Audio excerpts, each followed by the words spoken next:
यजमानस्य ग्रहस्य सर्वमङ्गलप्राप्तवाप्यात्तसिद्ध्यर्थं रुक्मिणी सत्यभामा गोदा नवनीतकृष्णस्वामिना पादारविन्दे कमलालुन्दे पुष्पाशं श्री कृष्णाय नमः ओं विष्णवे नमः ओं वशकराय नमः भूतभव्यप्रभुवे नमः भूतकृते नमः भावाय नमः भूतात्मने नमः भूतभावाय नमः परमात्मने नमः मुक्तानां ब्रह्माख्याय नमः अभ्याय नमः पुरुषाय नमः ओं सहस्रज्ञाय नमः अक्षराय नमः ओं योगाय नमः योगविदानेत्राय नमः दानपुरुषेश्वराय नमः नारसिंहविषये नमः श्रीमते नमः सौम्याय नमः मिरण्मयी नमः भास्करकृते नमः मादाराय नमः धर्माय नमः मनेश्वर्याय नमः ऋग्वेदाय नमः यजुर्वेदाय नमः सामवेदाय नमः धर्मवेदाय नमः गीतोपदेशाय मंत्रोपदेशाय मंत्रोपदेशाय नमः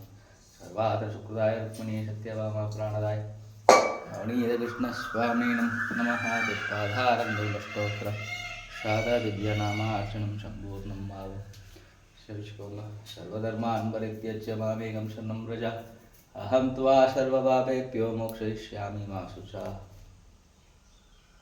सर्वं नवनीतमयं नवनीतकृष्णन् कटाक्षमिन्द्रं